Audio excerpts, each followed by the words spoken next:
उत्तराखंड के सीएम पुष्कर सिंह धामी का दिल्ली दौरा। सीएम धामी हरिद्वार से दिल्ली के लिए होंगे रवाना। शाम 4:35 पर पहुंचेंगे दिल्ली स्थित उत्तराखंड सदन।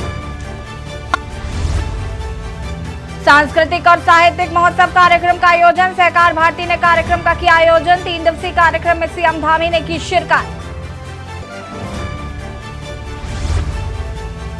उत्तराखंड ग्लोबल इन्वेस्टर समिट 2023 के सफल आयोजन के लिए हुई बैठक। सलाहकार समूह की बैठक में सीएम धामी ने की शिरकत।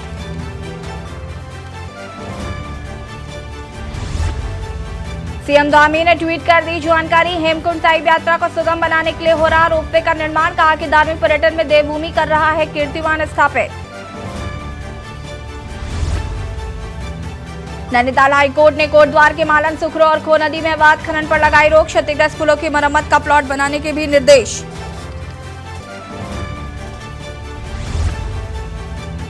भारी बारिश के चलते मौसम विभाग ने किया प्रदेश भर में आज भारी बारिश का येलो अलर्ट जारी। 22 अगस्त के बाद प्रदेश में भारी बारिश की संभावना।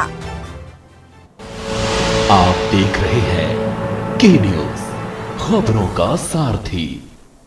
नमस्कार, खबर उत्तराखंड में आप सभी का स्वागत है। मैं हूं आपके साथ यशी शुक्ला। उत्तराखंड में मोटे अनाज की खेती और उपयोग को बढ़ावा देने के लिए 14-15 अक्टूबर को हल्द्वानी में श्री अन्न महोत्सव का आयोजन किया जाएगा। गुरुवार को कृषि एवं कृषक कल्याण मंत्री गणेश जोशी ने कृषि एवं उद्यान विभाग के महानिदेशक को कार्यक्रम की रूपरेखा बनाने के निर्देश दिए हैं। आपको बता दें कि कैंट रोड स्थित कैंप कार्यालय में कृषि एवं उद्यान विभाग की समीक्षा के दौरान कृषि मंत्री ने कहा कि सरकार द्वारा पहला श्री अन्न महोत्सव देहरादून में आयोजित किया गया था।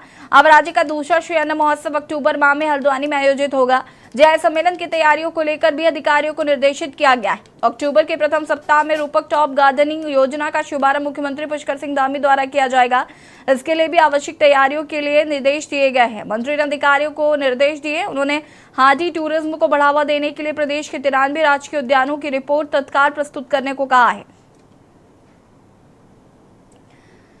मंत्री ने कहा है कि मार्केटिंग बोर्ड को मजबूत करने के लिए कार्य योजना बनाना जरूरी है।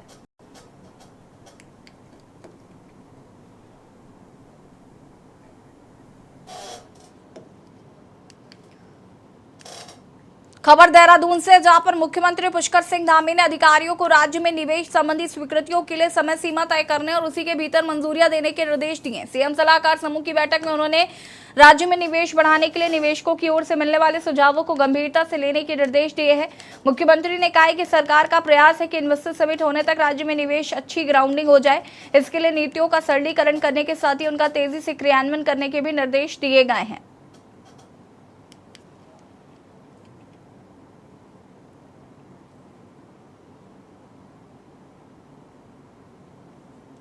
ये समय हो सकेगा। देखिए 2.5 लाख करोड़ के एमओयू हमारे हों ऐसा लक्ष्य निर्धारित किया है। पिछला जो इन्वेस्टर समिट हुआ था उससे जस्ट दुगना जो है अभी लक्ष्य निर्धारित किया है और उस दिशा में हमको जिस प्रकार का एक वातावरण तैयार हुआ है उत्साहजनक है और लोग आना चाहते हैं।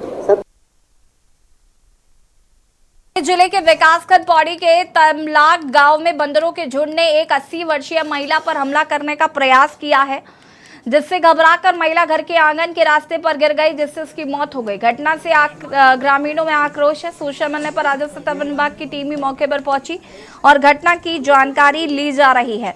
वहीं गांव के सरपंच राजकुमार नेगी ने जानकारी देते हुए बताया कि बंदरों का गाँव में काफी आतंक है, जिससे ग्रामीण परेशान है। बंदरों को के आतंक से निजात दिलाने के लिए क्षेत्र में बंदर पकड़ने वाले एक्सपर्ट बुलाकर पिंजरा लगाया जाएगा।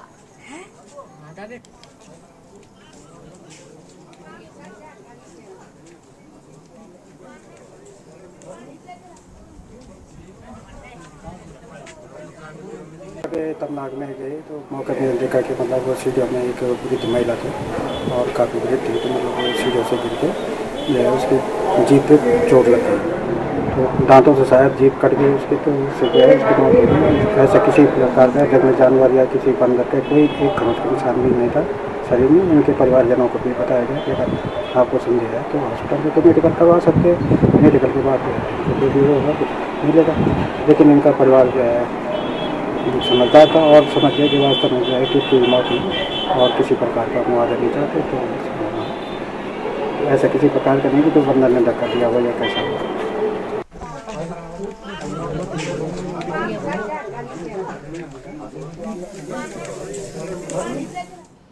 खबर लक्सर से, जहां खाद्य सुरक्षा विभाग की टीम ने शिकायतों का संज्ञान लिया। लक्सर क्षेत्र में जूस की कई दुकानों पर छापेमारी की गई और जूस के सैंपल भी लिए गए हैं। सुरक्षा विभाग की टीम लगातार इस पर काम कर रही है, जिस पर कार्रवाई करते हुए क्षेत्र में जूस की दुकानों पर छापेमारी कर कार्रवाई की गई। छापेमारी की कार्रवाई से जूस विक्रेताओं में हड़कंप मच गया है। कई दुकानों पर जाकर टीम ने सैंपल लिए। इस दौरान खाद्य सुरक्षा विभाग को कई दुकानों पर कमी पाई गई। मौके से कई दुकानों पर जूस से मिलाने वाला केमिकल बरामद हुआ। शिकायतों का संज्ञान लेकर छापेमारी की कार्रवाई की गई। उन्होंने बताया कि कई दुकानों से जूस के सैंपल भी लिए गए, जिसका परीक्षण के लिए लैब भेजा जाएगा। फिलहाल बरामद हुए केमिकल को मौके पर ही नष्ट कर दिया गया है।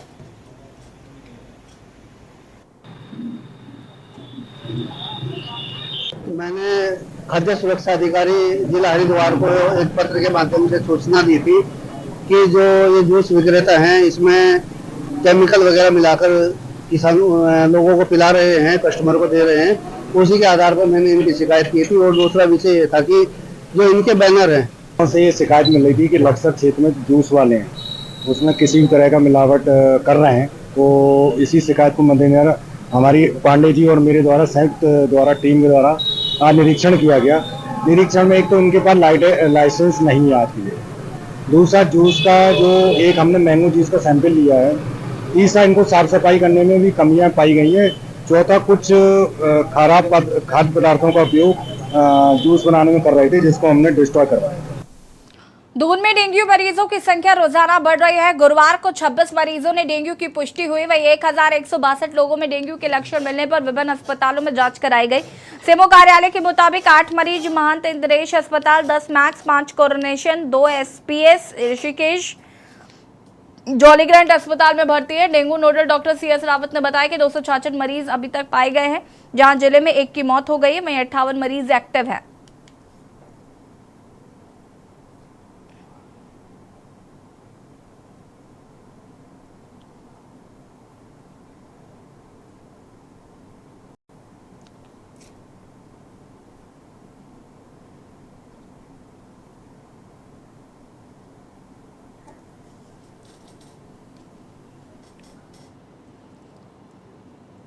नैनीताल हाईकोर्ट ने एक बार फिर राज्य सरकार की टेंशन बढ़ा दी है। दरअसल हाईकोर्ट ने ज्योति काला टूर एंड ट्रेवल्स को फर्जी बिलों के आधार पर किए गए भुगतान को लेकर दायर याचिकाओं पर सुनवाई की है।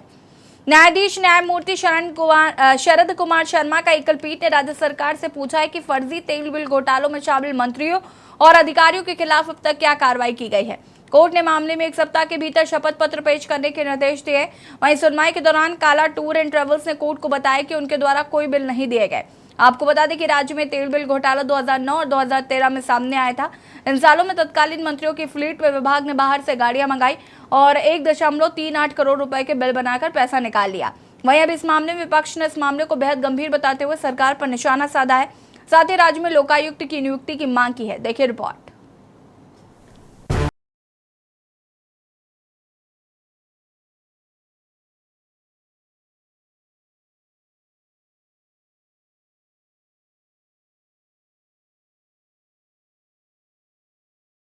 राज्य सरकार की टेंशन बढ़ा दी है। दरअसल हाईकोर्ट ने ज्योति काला टूर एंड ट्रेवल्स को फर्जी बिलों के आधार पर किए गए भुगतान को लेकर दायर याचिकाओं पर सुनवाई की। न्यायाधीश न्यायमूर्ति शरद कुमार शर्मा की एकल पीठ ने राज्य सरकार से पूछा है कि फर्जी तेल बिल घोटाले में शामिल मंत्रियों और अधिकारियों के खिलाफ अब तक क्या कार्रवाई की गई है। कोर्ट ने मामले में 1 सप्ताह के भीतर शपथ पत्र पेश करने के निर्देश दिए हैं। वहीं सुनवाई के दौरान काला टूर एंड ट्रेवल्स ने कोर्ट को बताया कि उनके द्वारा कोई बिल नहीं दिए गए हैं।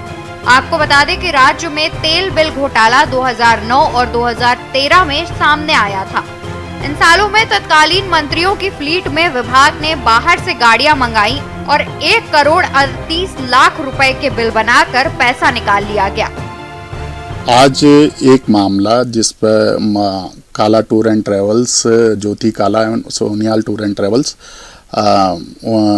सुशील उनियाल का मामला 482 क्रिमिनल मिसलिनियर एप्लीकेशन माननीय जस्टिस सरस कुमार शर्मा जी के यहाँ लगी हुई थी, जिस पर हमने अपनी बात को रखते हुए, अपना आर्गूमेंट रखते हुए कहा कि हमने किसी तरह का फर्जी बिल नहीं दिया है और ये ड्यूली प्रोसेस्ड होकर हमारे को पेमेंट हुआ है। तो कोर्ट ने FIR को के कंटेंट्स को देखते हुए इसको प्रयूज किया कि ड्यूली प्रोसेस बिल में जितने भी अधिकारी, ये चूंकि यह मामला मुख्यमंत्री कार्यालय से संबंधित था, तो उन्होंने माननीय उच्च न्यायालय में इस पर संज्ञान लेते हुए यह कहा कि जब ये ड्यूली प्रोसेस हुआ तो जितने ऑफिसर्स इसमें और जितने मिनिस्टर इनमें संलिप्त हैं उन पर स्टेट गवर्नमेंट ने क्या एक्शन लिया है। 1 हफ्ते का वक्त दिया है सरकार को इस बात इसके एफिडेविट दाखिल करने के लिए। इन केस यदि वो उस एफिडेविट को दाखिल नहीं कर पाते या किसी तरह का रिस्पांस नहीं दे पाते तो सेक्रेटरी होम को यह डायरेक्ट निर्देशित किया है कि वो उन पर FIR उन अभियुक्तों या कल्प्रिट्स पर FIR दर्ज किए। आपको बता दें कि राज्य में तेल बिल घोटाला 2009 और 2013 में सामने आया था। 2009 में भाजपा की सरकार थी, जबकि 2013 में कांग्रेस की सरकार थी।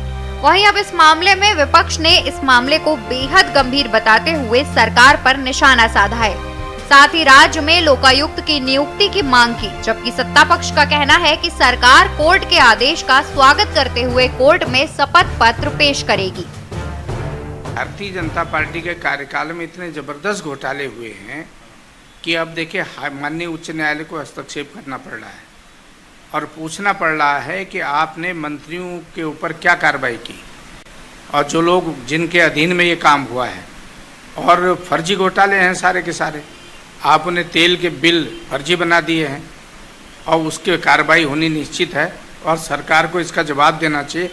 आज की सरकार का भी ये हाल हो रखा है। ऐसे लोगों को इंटरव्यू कराए जा रहे हैं जो है ही नहीं, जिनका अनुभव ही नहीं है। आउटसोर्सिंग एजेंसी बना दे रहे हैं। एक KBM के नाम से आउटसोर्स एजेंसी बना दी। कहाँ है, क्या काम है उसका? KBM बिल्ड प्राइवेट लिमिटेड है जो बिल्डिंग का सिविल का काम करती है, उसको आप बना दे रहे हैं। तो सरकार के घोटाले ही घोटाले हैं। अगर सही तरीके से जांच आ जाए, अगर आज यहाँ लोकायुक्त होता तो निश्चित रूप से इन सब की जांच होती, तो ये सारे के सारे जेल के सलाखों में होते। और निश्चित रूप से भाजपा के कार्यकाल की बात है और भारतीय जनता पार्टी को इस बात का जवाब देना चाहिए कि तत्कालीन मंत्रियों पर और अधिकारियों पर क्या कार्रवाई सरकार ने की। मामला पहले से ही न्यायालय में विचाराधीन है और इसमें पूर्व में भी जो जांच हुई उसमें कई अधिकारियों से इसमें वसूली भी की गई है और सरकार के द्वारा इसमें सख्त कदम उठाए गए हैं। आगे न्यायालय का जो भी आदेश है उसका सरकार स्वागत करती है, उसका जवाब भी देती है। कुल मिलाकर राज्य में एक के बाद एक हो रहे घोटाले से राज्य को आर्थिकी नुकसान पहुंचा रहे हैं। वहीं अब नैनीताल हाईकोर्ट ने सरकार से फर्जी तेल बिल घोटाला मामले में शामिल मंत्रियों और अधिकारियों के खिलाफ कार्रवाई की जानकारी मांगी है। ऐसे में देखना होगा हाईकोर्ट के आदेश के बाद इस मामले में क्या कुछ कार्रवाई की जाती है। Uttarakhand desk report.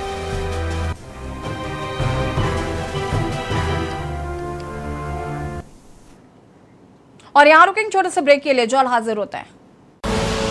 आप देख रहे हैं के न्यूज, खबरों का सारथी। ब्रेक के बाद एक बार फिर से आप सभी का स्वागत है। पौड़ी श्रीनगर रोड पर नेपाली मूल का एक युवक बेहोशी की हालत में पड़ा मिला, जिसे पुलिस ने आनंद फानन में जिला अस्पताल पौड़ी में भर्ती कराया है। यहां से चिकित्सकों ने युवक की नाजुक हालत को देखते हुए उसे हायर सेंटर श्रीनगर रेफर किया। श्रीनगर से उसे हायर सेंटर जॉली ग्रैंड के लिए रेफर कर दिया गया है, जहां से एम्बुलेंस के माध्यम से वापस आते समय युवक की देवप्रयाग के पास मौत हो गई। पुलिस के मुताबिक 15 अगस्त को नेपाली मूल का एक युवक श्रीनगर रोड पर बेहोशी की हालत में पड़ा मिला था।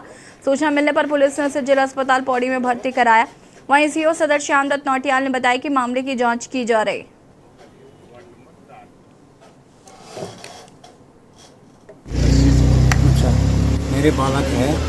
मेरे बालक था क्या पिक्चर हॉल के पास पड़ा मिला रात 3 बजे, इसलिए ला के हॉस्टल में हमें करा रखा था। और यहाँ दिखाया, यहाँ डॉक्टर ने बोला यहाँ नहीं होगा, अब ये जाओ श्रीनगर। और श्रीनगर जाने के बाद श्रीनगर डॉक्टर ने बोला अब ये कहने ले जाओ और इसकी इलाज कहीं नहीं है। अब जिसने भी बोला कि इसको मारा ही है डॉक्टर ने, और जिला डॉक्टर को अच्छे डॉक्टर को दिखाया है। अब इसलिए भी बोला है कि इसकी लड़ाई झगड़ा में इसकी टूटी है। अगर आप एक श्रमिक हैं और आप उत्तराखंड के निवासी हैं तो आपको उत्तराखंड श्रमिक कार्ड बनवाना चाहिए, क्योंकि इससे आपको कई योजनाओं का लाभ उठाने का मौका मिलेगा। और साथ ही आपको कई अन्य सुविधाएं भी मिलेंगी। उत्तराखंड अल्पसंख्यक आयोग के उपाध्यक्ष मजहर नईम नवाब ने बताया कि सरकार की श्रमिक रोजगार योजना रंग ला रही है और प्रदेश के तमाम श्रमिक सीधे तौर पर इसका फायदा ले रहे हैं। उन्होंने कहा कि उत्तराखंड पहला प्रदेश होगा जहां व्यापक स्तर पर श्रमिकों का पंजीकरण किया जा रहा है ताकि प्रदेश के 100% श्रमिकों को योजनाओं का लाभ मिल सके। 2014 से लगातार पूरे भारत में जहां 10 करोड़ श्रमिक कार्ड बन चुके हैं तो वहीं उत्तराखंड में 10 लाख कार्ड बनाए जा चुके हैं। दुर्घटना के मामले में सहायता, लाइफ इंश्योरेंस, मातृत्व लाभ, घर के निर्माण के लिए ऋण राशि, शिक्षा सहायता, कौशल उन्नयन के लिए वित्तीय सहायता जैसी सुविधाएं उपलब्ध हैं।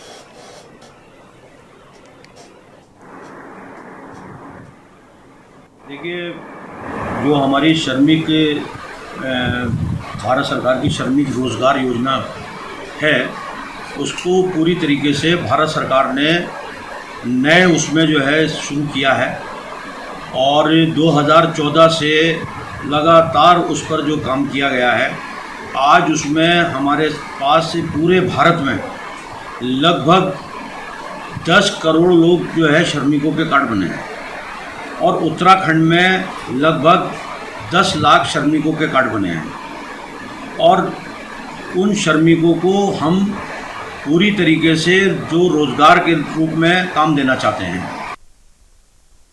खबर रुड़की से, जहां आर्मी कैंट के मार्ग बंद करने से ग्रामीण परेशान हैं। आर्मी कैंट के नजदीक बसे भंगेड़ी गांव के निवासियों को आर्मी द्वारा कोविड काल में बंद किए गए मार्ग से परेशानियों का सामना करना पड़ रहा है।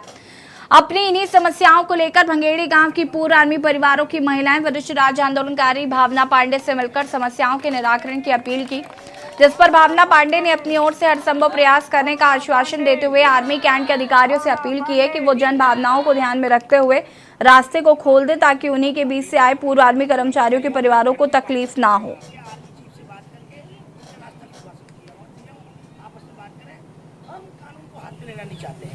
क्योंकि आर्मी का मामला है, सीरियस सिक्योरिटी रीजन हो सकता है, इसलिए अगर ये अभी नॉर्मल आर्मी से अटका होता तो मैं खुद ही। और आज हमारे 3 साल से ये समस्या चल रही है गेट की, जो आज ये बंद करके बैठ गए हैं और आज हमारा क्या बोलते आने जाने का रास्ता किया और हम लोग आज सुरक्षित महसूस करते हैं अपने को। हम लोग ये पूरे गाँव के एरिया से निकलते हुए जाते हैं, जहाँ हमारा 7 मिनट का रास्ता था वहाँ हम 1 घंटे का रास्ता लंघ के जाते हैं। तो आज हम जो बहू बेटियां हैं, हम लोगों की इतनी समस्या हो गई है कि हम रात के शाम के टाइम पे ना बाहर नहीं निकल सकते हैं क्योंकि हम आज सुरक्षित हैं और क्या बोलते हैं हमारे बच्चे जो हैं स्कूल छोड़ के बैठ चुके हैं। देखिए, लोगों की समस्याएं क्या है, ये खानपुर विधानसभा का भंगेड़ी गांव है। तो ये जब से गांव था, आर्मी बाद में आई, गांव तो पुराने हैं, 7 रास्ते हैं नक्शे में और ये अभी कोरोना टाइम तक ये 2 रास्ते खुले हुए थे, तो कोरोना का बहाना करके इन लोगों ने रास्ता बंद कर दिया और उसके बाद लगातार ये रास्ते बंद हैं। तो ये इनको टाल रहे हैं, कभी कुछ कभी। अभी इन लोगों को पेंशन लेने के लिए भी इतनी दिक्कत होती है और यहाँ पर बुजुर्ग लोग हैं और बुजुर्ग लोग जो है अपना इलाज के लिए नहीं जा सकते। 3.5-4 किलोमीटर का रास्ता है। जवान लड़कियाँ नौकरी नहीं कर रही हैं क्योंकि कैसे जाएँ, क्योंकि जंगल का रास्ता है, हम ही भटक गए यहाँ पर आते हुए, आप भटक गए, तो इन लोग कैसे जाएंगे 3.5-4 किलोमीटर। कई लोग नौकरी छोड़ चुके हैं, ये महिलाएँ सब घर बैठ गई। जनपद उधम सिंह नगर के काशीपुर में नदियों का जलस्तर बढ़ गया है और बढ़ते जलस्तर से लगभग आधा दर्जन से अधिक घरों को जमींदोज भी कर दिया है, जिनकी वीडियो सोशल मीडिया पर जमकर वायरल हो रहे हैं। साथ ही नदी किनारे बने 12 घरों में दरारें बननी शुरू हो गई। प्रशासन ने राहत कोष टीम लगाकर लोगों की मदद करनी शुरू की है। इसके साथ ही नदी किनारे पेंचिंग का कार्य शुरू कर दिया गया है। आसपास के घरों को खाली करवा लिया गया है।